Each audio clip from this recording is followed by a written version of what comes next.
Ladies and gentlemen, welcome back to the TrueLife podcast. I hope everybody's having a beautiful day. I hope the sun is shining, the birds are singing, the wind is at your back. I got a great show for you today with an incredible guest, the one and only Mr. J. Lawson. He started SimpliSync 3 years ago with no prior experience in e-commerce. Through determination to solve a need for Amazon sellers, Mr. Lawson has grown SimpliSync into a successful management company. As founder and CEO, Mr. Lawson now directs strategy and growth for a company serving dozens of vendors nationwide. SimpliSync has expanded by providing advanced software and stellar customer support to streamline order management across sales channels. Mr. Lawson conceived the idea while consulting in IT. Hearing clients voice headaches managing Amazon and other platform inventories, he saw an opportunity. Mr. Lawson self-taught the technology, funded an initial software solution, and made connections among Amazon sellers. By consistently reinvesting in engineering and talent, Mr. Lawson built an agile company fixated on usability, flawless integration, and delivering seller peace of mind. When not planning long-term, Mr. Lawson spends time in SimpliSync's forums getting direct customer feedback. His vision ahead is expanding SimpliSync's unified data and operations capabilities to additional major e-commerce platforms, but he remains dedicated to serving the Amazon sellers who catalyze the business with the most sophisticated and affordable solution possible. Mr. J. Lawson, thanks for being here today, my friend. How are you? Appreciate it, George. I'm good, man. I'm real good. Well, I'm stoked you're here today. I don't know a whole lot about e-commerce. And when I saw what you were doing, I was like, man, what a great avenue for someone to get involved and create a new life for themselves. So I got a bunch of questions, man. I thought I'd just fire one off here and see what you got to say, man. What do you think? Sounds good. Let's do it. Okay. So can you provide an overview of your experience in the automated Amazon drop shipping industry and what led you to start your business in this niche? Well, I started in e-commerce on eBay. I was doing it part-time while I was working. Yeah. And then I started seeing the online arbitrage and the benefits of drop shipping. So it led me to like streamlining how it's done. After seeing all the pitfalls, having all the problems, dealing with different issues here and there, I was like, this could be done a lot better. And as I grew, my business, I was like, I can make this a platform. I could actually transition this business into like something I could offer to other people. And so when I moved over to Amazon, drop shipping, I was like, okay, let me test this out.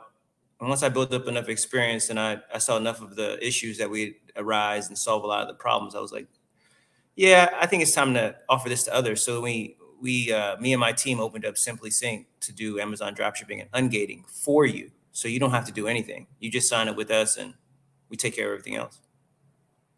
Man, maybe you can break that down a little bit. Like, what does that mean for me? Like, what does it mean if I come to you? I want to drop ship something, or maybe you could break down what's exactly going on there.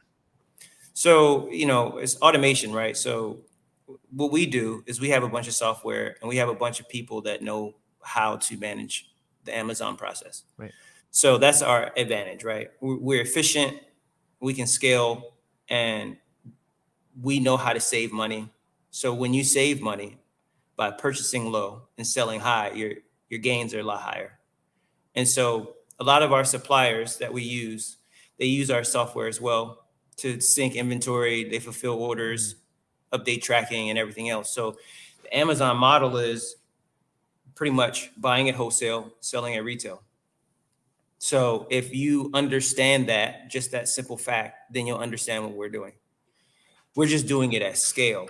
So we're able to process thousands of SKUs without needing a lot of staff because we have all this automation in place. And with new AI software and all these, robotic knowledge tools and everything that computers are capable of doing now, we can do it with a really small team, which then also reduces costs on our end, right? So when you come as a customer to us, we do a profit share, but you receive more of the benefit of that profit share because we have less costs, because obviously there's cost with everything, but you don't have to pay it because it all comes out of profit.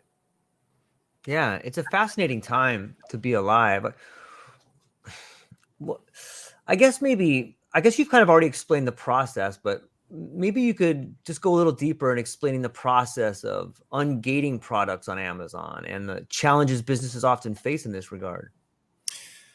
So ungating is like crucial, and it's Okay. really difficult without the right expertise. And ungating means that Amazon allows you to sell branded products. So if you want to sell Ah, Nike, or if you want to sell Adidas, or if you want to sell Apple, you have to be an authorized seller of those items.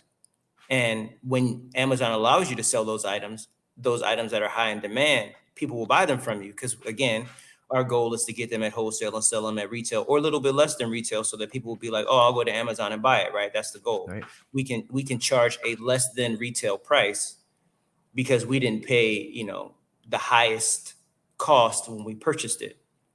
But once Amazon allows us to ungate a product saying that we're authorized to sell this, we can then put it on your store or whoever's customers we have, their stores, and then they are able to now sell those products. And, the criteria for Amazon is opaque. So, experience plays a huge role. And the fact that we've been doing it for so long, and the fact that we understand the processes, and we have a great team of ungating. We have an entire ungating staff. That's the only thing they focus on is ungating products so that we can put it in our stores. It helps us, generate pretty significant revenues. Yeah, I didn't even know that was a thing. I guess it kind of makes sense now that you're talking about it, but I didn't even know what ungating was, man. Pretty interesting to think about it from that angle. What about in the context of drop shipping? Like, how do you handle issues like inventory or fulfillment or customer support and maintain like high levels of customer satisfaction? Well, kind of like I was talking about before, we use AI, Right. machine learning, big data, and a robotic process automation, depending on where we are in the flow. But it's our automated platform. It integrates everything. So the supplier's inventory, the order management, it provides real-time stock updates, like how many items you have in your store, how many items are available to sell. That's really important. Prompt fulfillment so that the customer receives it on time. Amazon loves that next day delivery stuff. So you got Yeah. to make sure that you have your next day delivery handled the same way, right? And so we have to keep up with them. And then the software also does, tracking syncing because Amazon wants to make sure they can follow the product from the warehouse to the front door. And all those things can create problems for Amazon. So we have to be on top of that, right? So our system also helps with customer issues. And we have a multilingual support team because this is global. Amazon is in a bunch of countries, and there's really no limitation to where you can grow. It's just about how well you're able to fulfill Amazon's policies when you do grow. So we sell in Canada, we sell in Mexico, we sell in the United States, we sell in Europe. We have a VAT, which is like a tax ID license for European nations. So we're able to sell, Poland, Germany, the Netherlands, you name it. So anywhere in Europe, in the European Union, we're able to sell products simply because we know how to put together the tax documentation needed to fulfill the needs of Amazon. Because all these things Amazon is looking for your store to have in order. What an interesting way to have such a global reach. Like, how does that feel as an individual to be where you are and have such a global reach? It seems like not that long ago you would have to have an entire corporation to have such a global reach. But you as an individual, as a man, as an individual, how does it feel to have such a global reach like that? Well, I mean, we live in an age where me and you are having a conversation right now, and we could be anywhere Right. in the world. Right. But it doesn't feel that way just because we're used to it. So at this point, a sale here or a sale in Qatar, it doesn't really matter in the larger scheme of things because it's almost an expectation where if someone has a desire to buy something from you, it doesn't really matter where they are.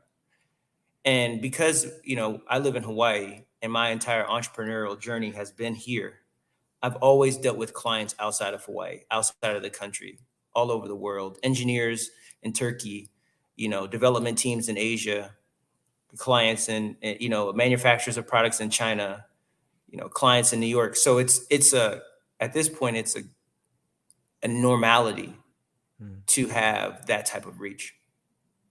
Yeah.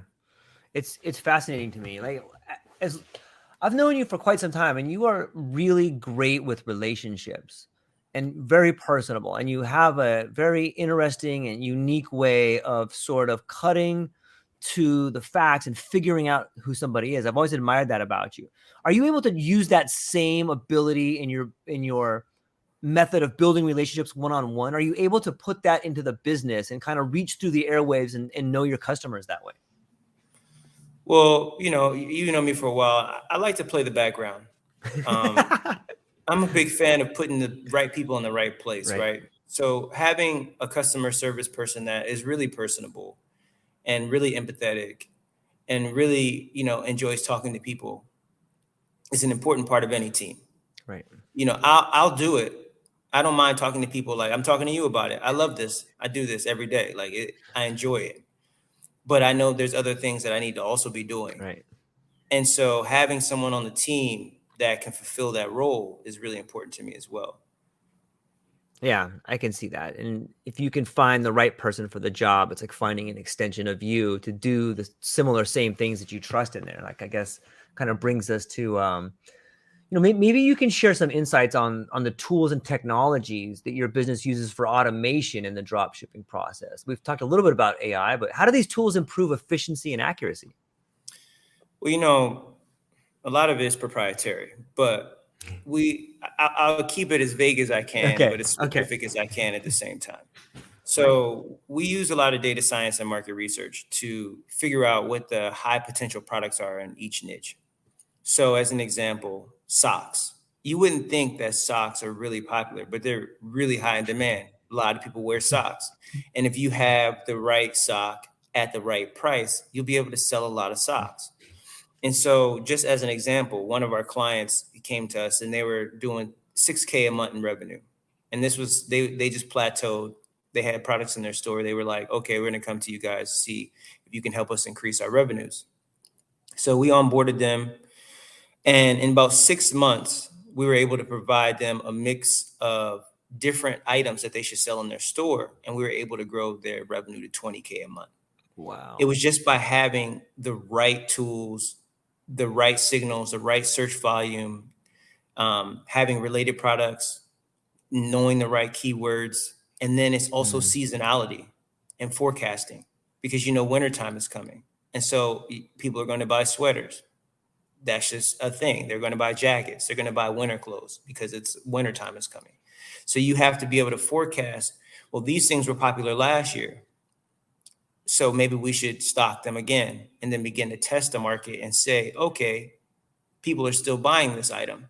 So this is something we want to bring into our store. Not every product works. And, that's business, right? So we may Right. buy some inventory of something and it may not sell through all at one time or at the rate that we expected it to.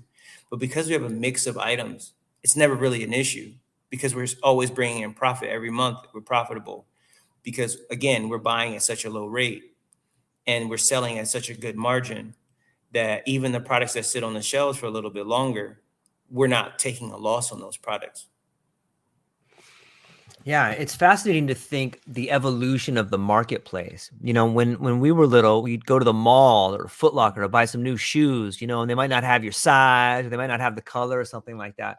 But in today's, creator economy, it seems that there's almost an infinite supply of products out there. And if you own a store, you can really change what's in your store or the products in your store, or you have such a bigger variety of doing that.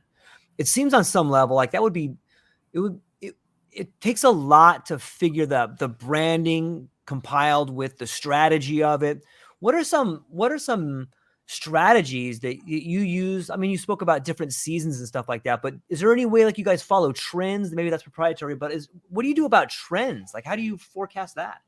Well, the learning curve and the setup complexities are challenging. Like Yeah, I can imagine. if everybody could do it, everybody would be doing it because there's a lot of money that can be made online and e-commerce. One of the guys I work with, he pretty much said, Amazon is an ocean and we are a small fish. No matter how much we sell, we'll never become a whale just Mm. because of how large the market share is. And Amazon actually has some restrictions on allowing you to grow but so much, and it changes from time to time. But like at one time it was like, you cannot make more than $1 million a month. They put a cap on it. And so they start to remove your ability to sell after you reach a certain level, because they don't want you to pretty much cannibalize socks, right? They want other people to be able to sell socks. So with our guided onboarding, it simplifies the process. We don't want you to do anything. And we don't really want to tell people what we're doing, because they don't need to do it. It's like, we'll do it for you. That's the beauty of our system. We'll leverage our existing ungated product catalog and our account health best practices, right, to avoid those common account suspensions, because it's rampant. Amazon will, suspend your account in a second, give you an audit, keep your money. There's a lot of things that they'll do. And, that's what our expertise comes through. So it navigates clients through those hurdles. We want it to be a completely hands-off experience. We want you to just move into the store and just hang out. And then customers will come, and your cash register just keep chinging, and don't worry about all the things that happen in the background. We'll take care of that for you. Yeah, it's a beautiful strategy. It's interesting because most people will never know all the violations or the barriers to entry or the roadblocks that happen on the platform. That's probably something you guys learn after all the years working in there, right? I mean, compliance is ensured.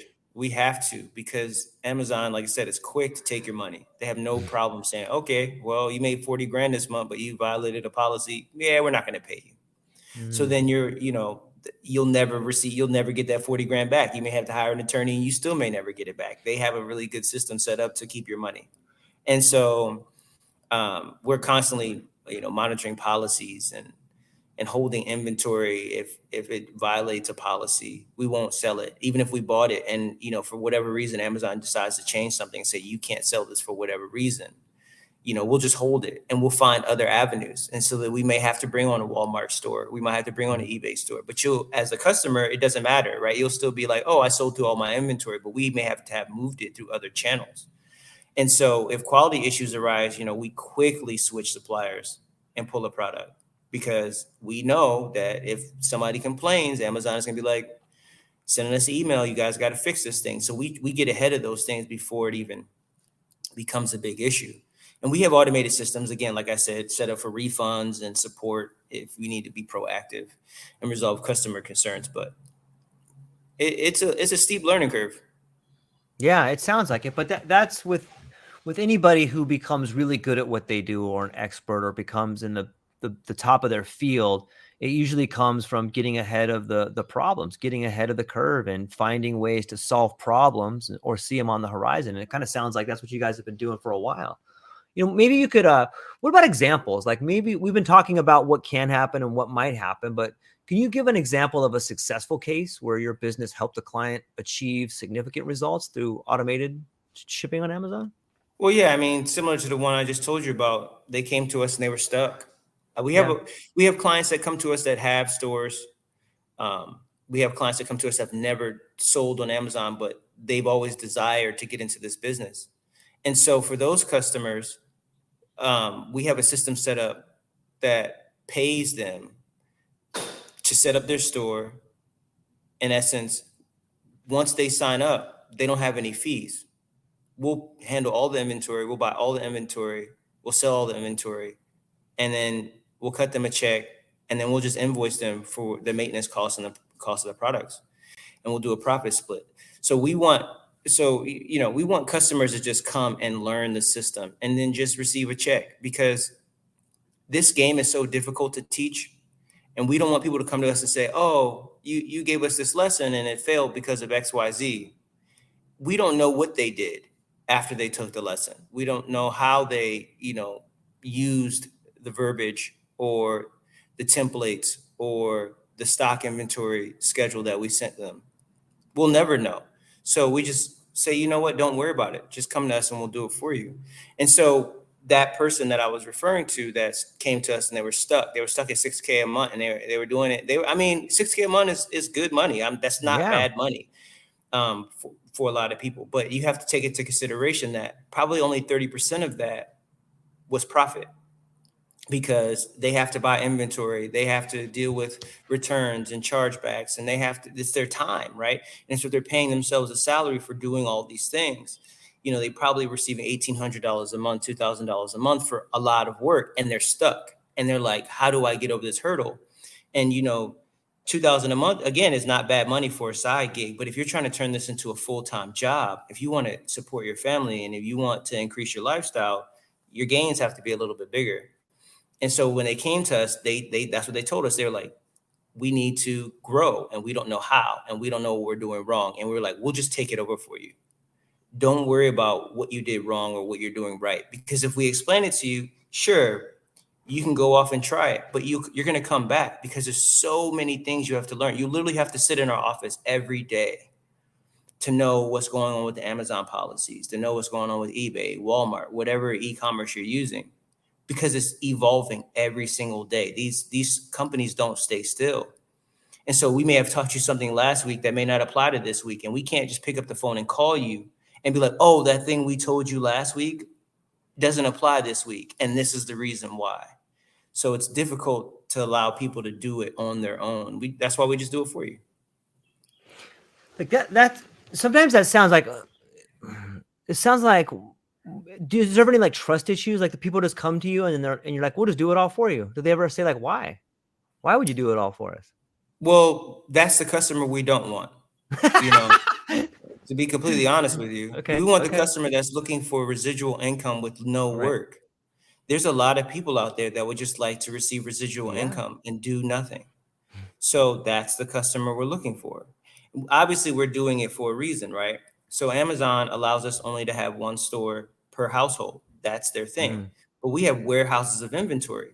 So we're like, okay, well, we need to franchise this. So if you were to open a franchise, a McDonald's franchise, they tell you what to do, who to hire, where to put it, what to sell, how to sell it, how to cook it, how much to take. They tell you everything. There's very little variance that you can take when you buy into a franchise.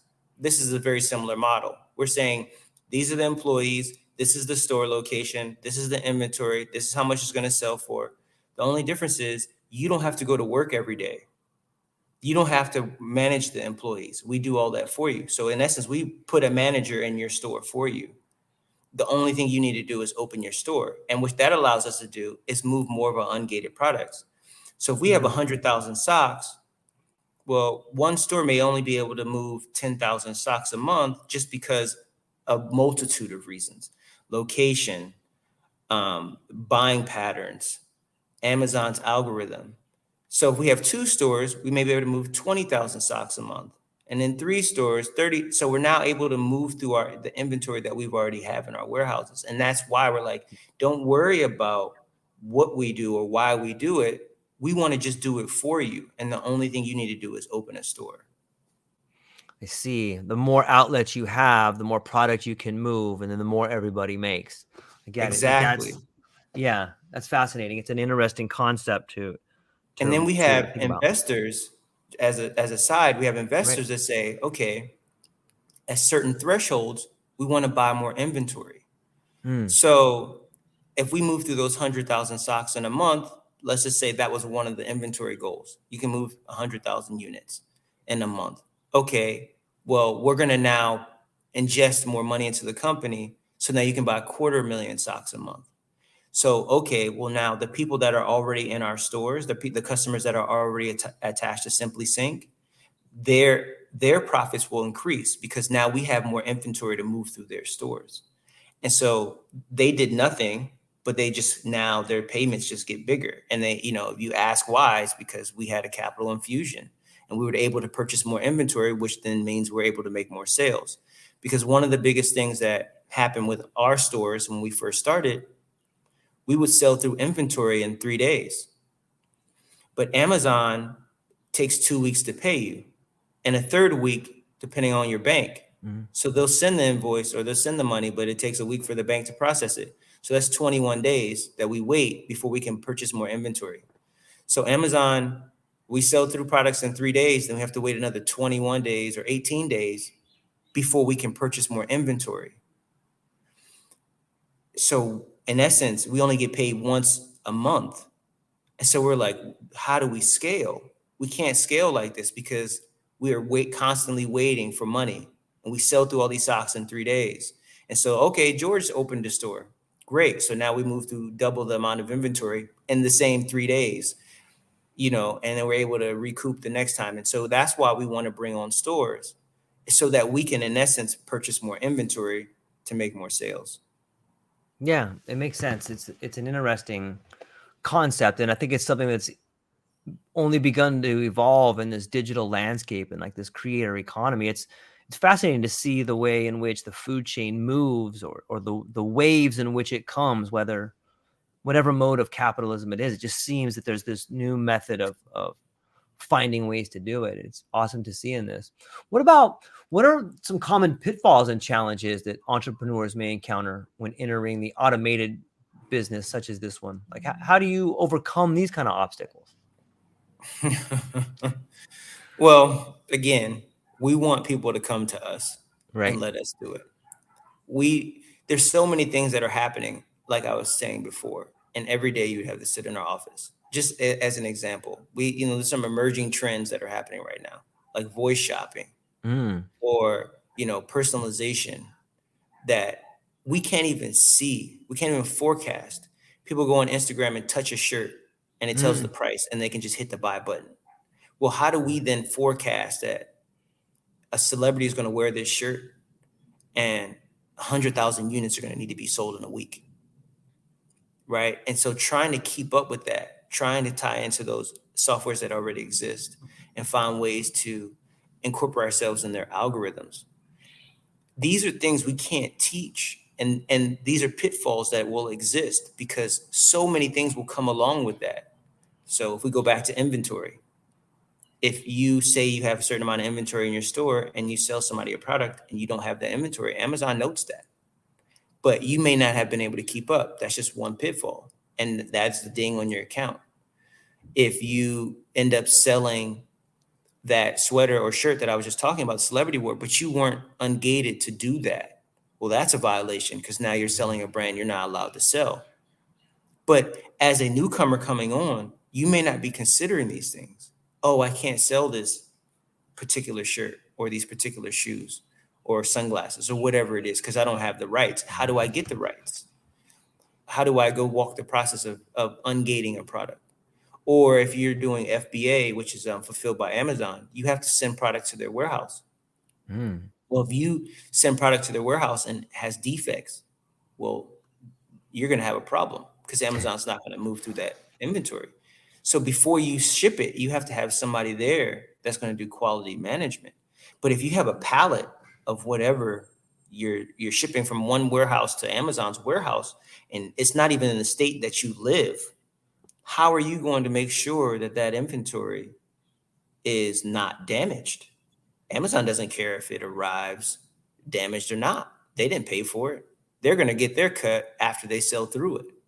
So if it's on their floor and it's damaged, they're going to send it back. And who has to pay for the shipping costs on both routes? You do. So there's a lot of and it's not for, these pitfalls are not for the individual that's only selling one or two items a day, right? So I'm not talking about someone that's just doing this as a part-time thing. I'm talking about someone that's trying to replace their working income and that's trying to, change their life and they want to scale, but not do any work.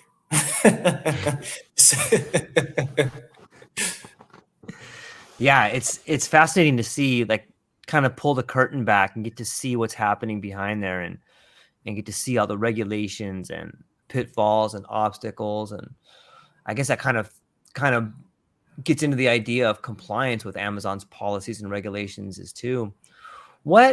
Maybe you can talk a little bit about what some of the changes that you've seen since you started there and where you're at now, like maybe on the customer relationship front, or maybe in the Amazon sort of obstacle front, or maybe just in general. Like, what are some changes that you've seen happen there? And maybe you can forecast some other things that you might be seeing in the future, just kind of speculating here. So Amazon changes their policies regularly depending on how many people are affected by it. Mm. So drop shipping as an example. At one time, they didn't want any drop shipping. Then they put in place policies that allowed you to drop ship, but it had to be a certain way you did it. And then they were like, okay, not enough people are able to do it this way. So they changed the policy again. And a bunch of people got violation letters, right? And Mm. we had to solve these audits and violation letters because we weren't doing it the new way, the new policy way.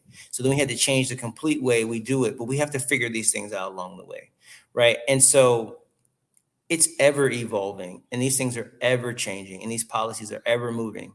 And similar to like a VAT, which is, like I said, a tax ID for Europe, the regulations behind that and how you go about getting it and how you go about utilizing it, they're regularly changing. What country you decide to register your Mm. VAT, Poland, Germany, Switzerland, London, all these things have different stipulations. Like if you register your VAT in England, because they split from the EU, how you go about paying your VAT, you might Mm. have to pay it in two locations. Because if you ship it from your England and you ship it outside of England to some other country in the EU, they have a different tax law now because they're not part of the European Union anymore.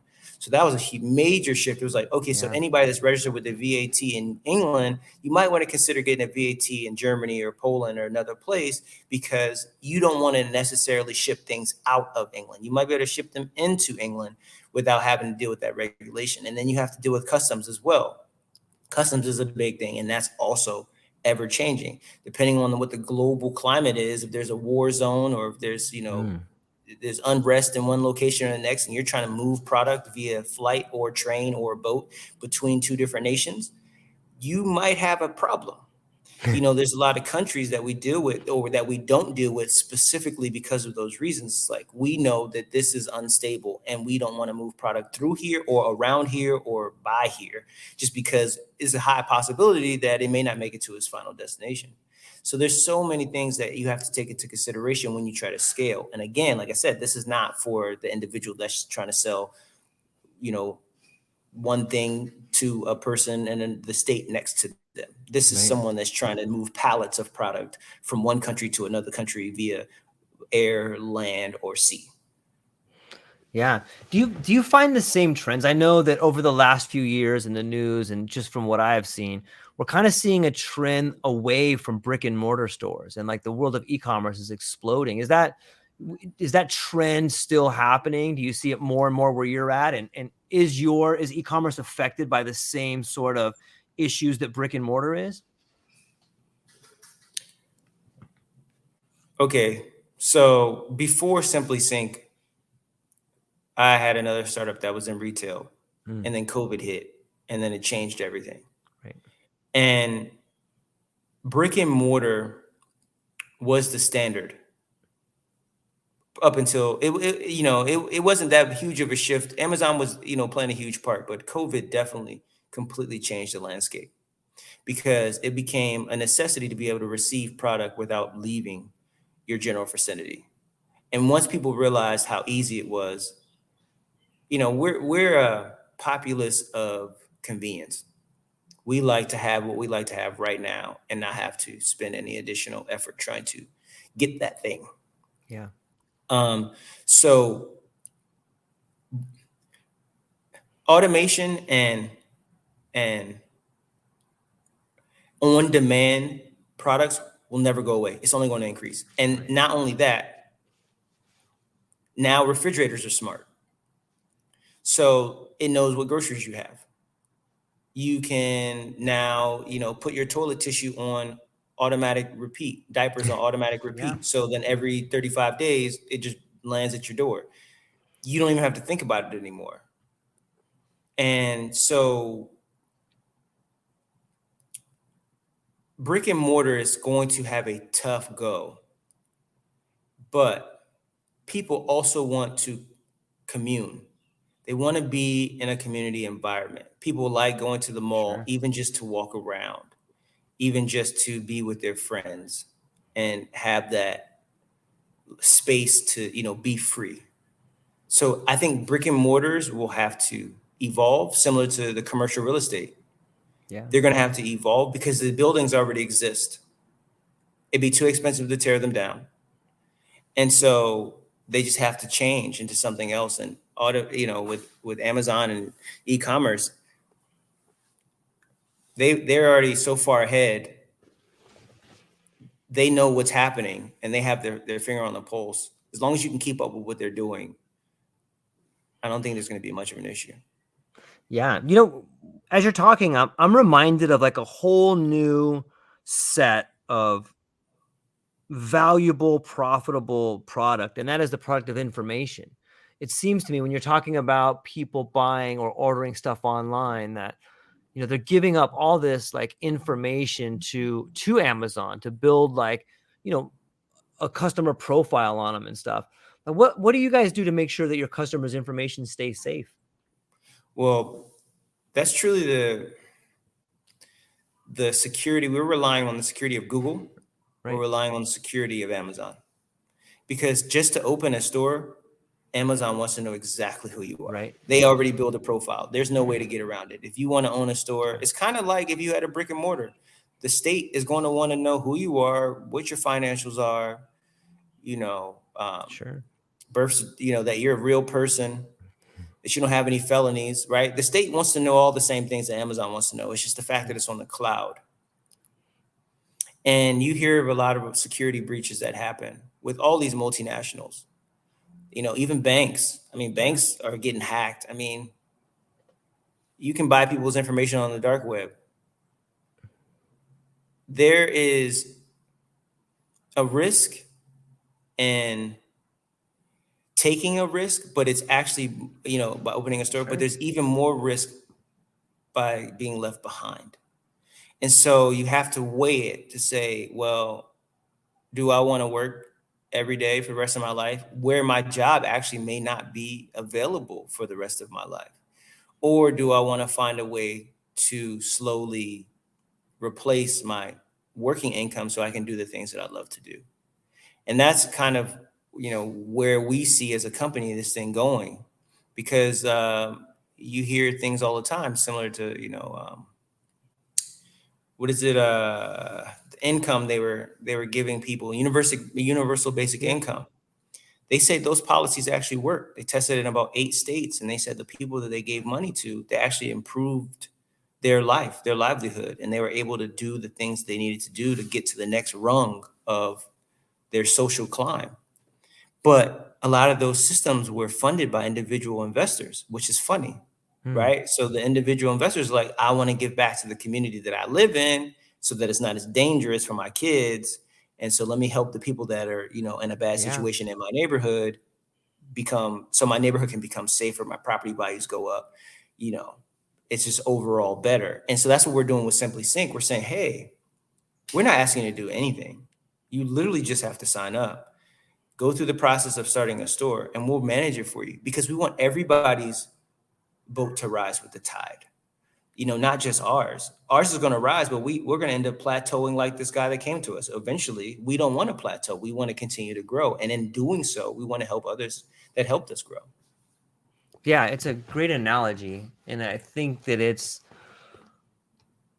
more of a wave of change that's coming, and it's the only way in which we all get better is if those of us who make it, reach back and help the next person up. Like, that's the only way it's going to get done. We need to start seeing each other as each other.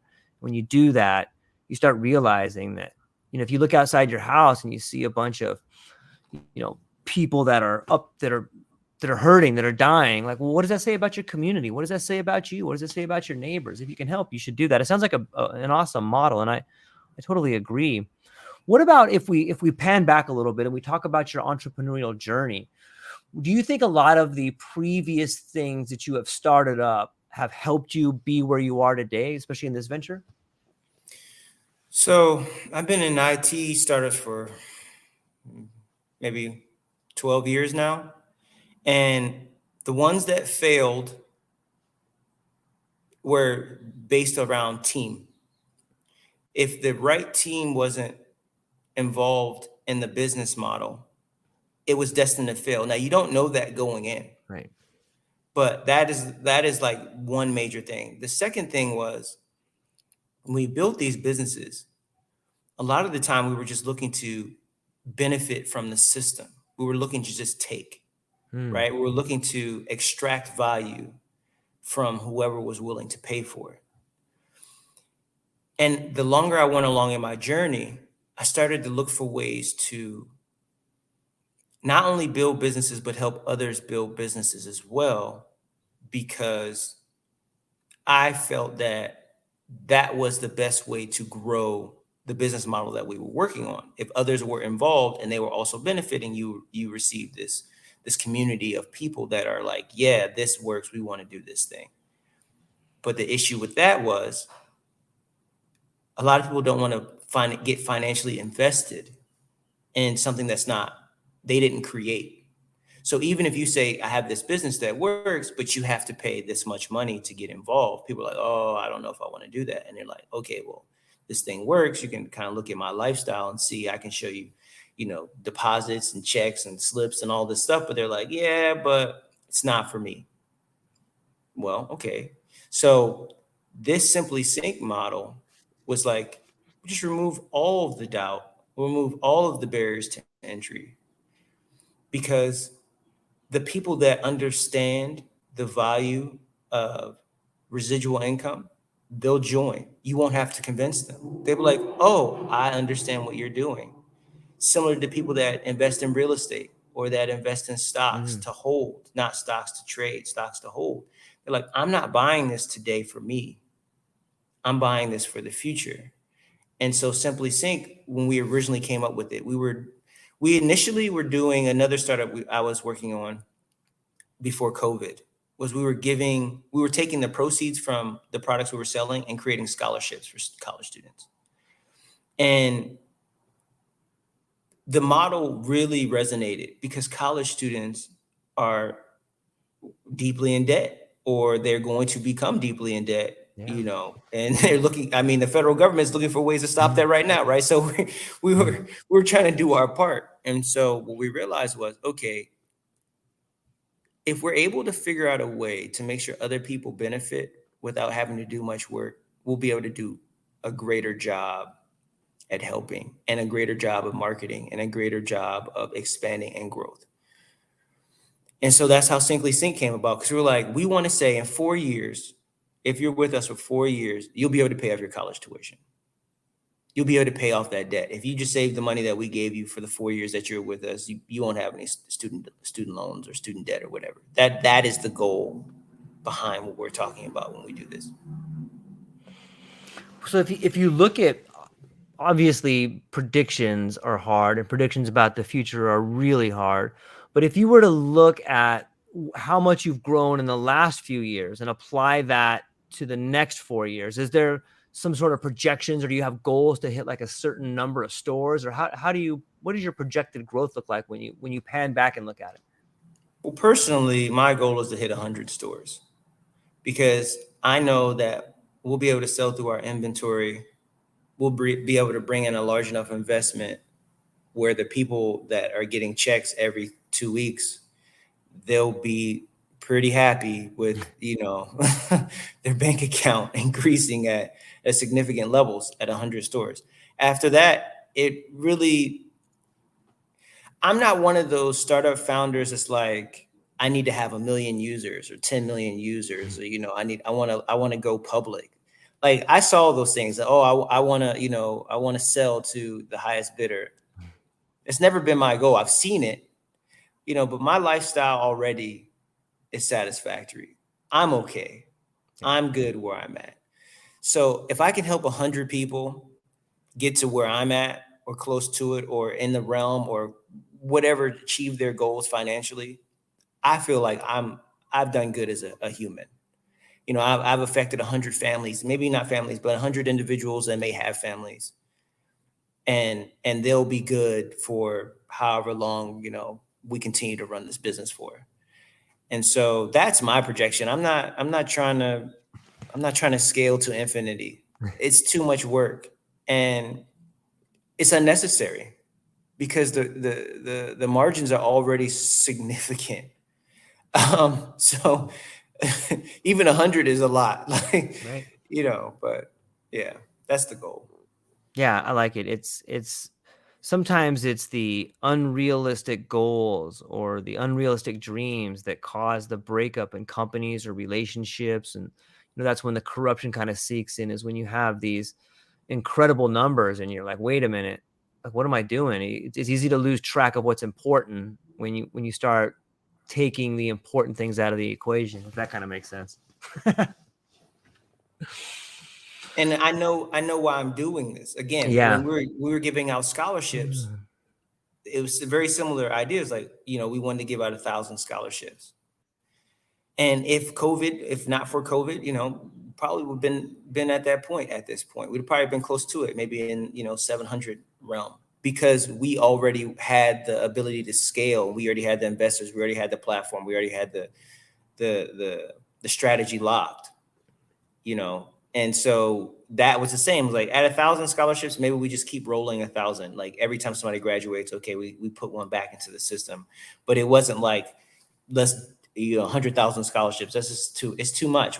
It gets to a point where you have to then hire too many people, and then the piece of the pie keeps getting smaller and smaller and smaller, and the person on the end doesn't really receive any benefit. They don't have that one-on-one communication. They don't have that personalization. They don't have that feeling of, oh, I'm being helped. Someone cares about me. I think at 100 people, you could probably fit them into a ballroom and have a little conference and, shake everyone's hand. Yeah, absolutely. Absolutely. What do you think that this particular trend of, peer to peer on some level is going to continue to happen in throughout the world? Or is this like a phenomenon that's happening in the Western countries? But what do you think about this kind of getting rid of the middleman and really tightening that supply chain down? It seems like that's kind of what's happening. Is that a trend, or is that like a blip, or what do you think about that? I don't think you'll ever get rid of the middleman. And I don't think you should try. There was a report that came out that said, the United States government tried to put some regulations on products coming in from China. And then when they did a study, they realized that, well, the products that the United States government was buying from Mexico or Ecuador were coming from China anyway. So the pieces and the parts that they were manufacturing with were coming from China. So they were like, did you actually stop the import of those Chinese products? No, you just changed the origin country that it came from. It was just a smokescreen. Right. And so SimpliSync is the middleman, because we don't manufacture the products. And so anybody that sells on Amazon, they are the middleman, because they don't manufacture the products and they're not buying the product. I mean, they're not buying the product that they're selling, I should say. So they're in the middle. Right. And so social media is the same way. I mean, Facebook is the middle. Instagram is the middle. TikTok is the middle. They are the middleman of how the system works. It is peer to peer, but it's peer to middle to peer. And I think it will always be that way. Even if you have a robot or AI or chatbot, they are the middle. You're not going directly to the source. If you type in a question in ChatGPT, well, ChatGPT is the middle. They're taking all the information that they can accumulate for you and giving you a response. They're the middle. Yeah, it seems like it's a streamlined middle. I guess, like, we used to have these giant, I guess those are megalith corporations too, I guess, but it kind of seems on some level like we're getting away from, like maybe they're just moving online. Maybe the sports authority is just becoming sports authority online, but it just seemed powerful to me that an individual can open a store and almost produce the revenue that a larger store was doing before. Like that to me is a beautiful thing. And in some level, it seems like it must be streamlining the profits or streamlining the business in some way. Well, I mean, sports authorities still get their cut.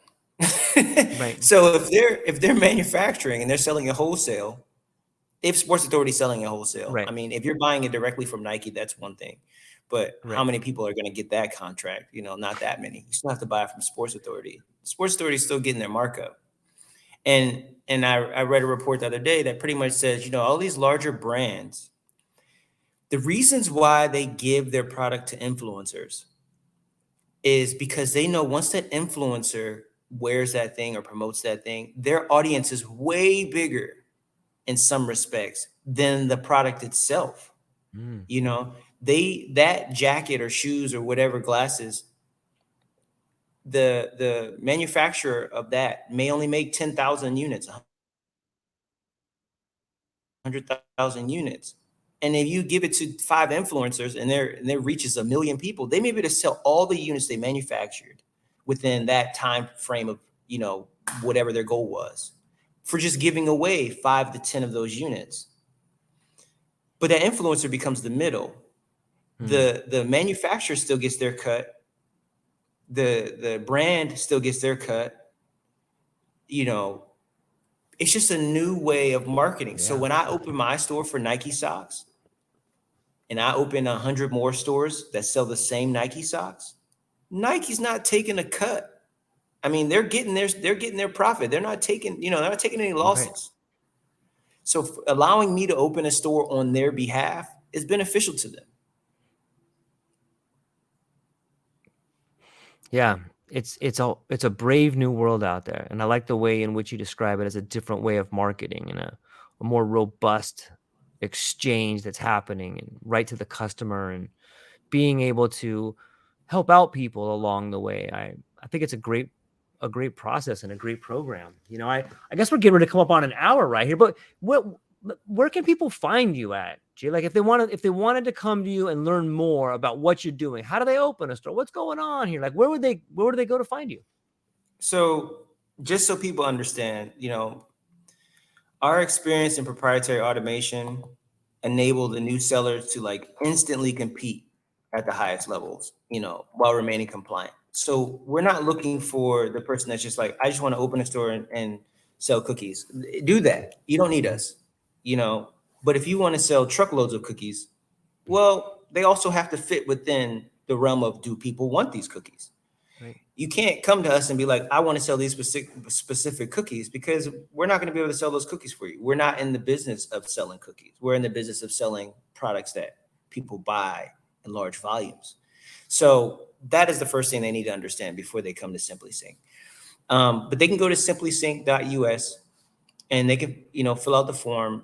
And there's a system, people that will get in touch with them and help them work through the process of opening their Amazon store. And once their Amazon store is open, they just allow us to, you know, give us the credentials so that we can go in and manage it for them, buy their inventory. It takes about 3 to 4 months because Amazon also has policies, which is another pitfall that you can fall into. If you scale too quickly, Amazon will think you're fraudulent and they will shut your store down simply because you sold too many socks your first month. They were like, nope, we don't know how this is possible. We don't like it. We're just going to kick you off the platform and keep your money. And so this is not a get rich quick scheme, because Amazon won't allow you to get rich quick. Again, they put barriers into how much you can actually move. Their algorithm has parameters set up to say, if you move too many units in a specific time frame, we're going to flag this account, because we don't know how you're doing it. Because they have to worry about money laundering. They have to worry about, you know, people using stolen identity information. They have to worry about so many things that they just don't want to, you know, have to deal with certain issues. So anyway, it takes about, you know, 3 to 4 months before we can actually start generating profit on your stores. We have to ungate products for you. We have to, you know, buy inventory. We have to ship it to Amazon. There's a lot of things that go on in the background, but you don't have to worry about any of it. You just come to us, you fill out the form, you open your store, you hand us the credentials, and we take it from there. And simplisync.us, that's where you can find the information you need. Man, I love it. It's an amazing new world where there's a lot of opportunities for people who are willing to take a chance and want to live a better life and are willing to do their own research and check everything out. I think it's a wonderful time, and opportunities are out there for people if you're willing to put in the hard work and check it out. What else you got coming up, Jay? Is there anything else coming up besides SimpliSafe? Anything else you're working on? No, man. This is my sole purpose right now. I mean, the other businesses that I've started, they're autonomous now. I mean, they work for themselves. And that was always the goal too, even with this, is get it to a point where the people that work for the company don't have to do as much work. So they can enjoy their life, right? That work-life balance. Yeah. It's vitally important. I didn't want to start a company where I would have to talk to customers every day, all day. And I don't want the customers to feel they have to talk to me every day, all day. It's unnecessary. If you get a check in the mail or in your bank account, if you want to send an email to, one of my assistants, if you have something that it is really necessary for you to get in contact with me, put it in the email, send it to my people, and we'll figure it out. I have people that are also signing up other stores, and so they are affiliates, right? And so they want to get a percentage of profits from the people's stores they sign up. So there's that option as well. If you know a lot of people that want to build stores on Amazon, you might as well benefit from that. If you're the first person to join and you want to tell your friends about it, let us know, and we'll help you get through that process as well. Fantastic, my friend. Well, I'm stoked to learn about it. I'm stoked to always see what you're doing, man. You're a mover, a shaker, and you're an awesome person to be around. You have a beautiful family. You're an amazing human being. I love talking to you, my friend. And I appreciate it, George. Yeah, well, hey, it takes one to know one, right? That is very true. That is very true. All the same to you, brother. Thank you. I appreciate it, man. And well, hang on briefly. I'm going to talk to you afterwards, but I'm going to hang up with the people here. So ladies and gentlemen, thank you so much for hanging out with us today. I hope you have a beautiful day. Go check out simplisafe.us. SimpliSync.us. SimpliSync.us. And the reason why it is SimpliSync is because it's very simple, and we sync all the accounts and automation. And so it's sync as in you're putting two things together. You sync something. Yep. SimpliSync. Simply with an I. SimpliSync.us. .us. All right. Ladies and gentlemen, I hope you have a beautiful day. That's all we got. Aloha.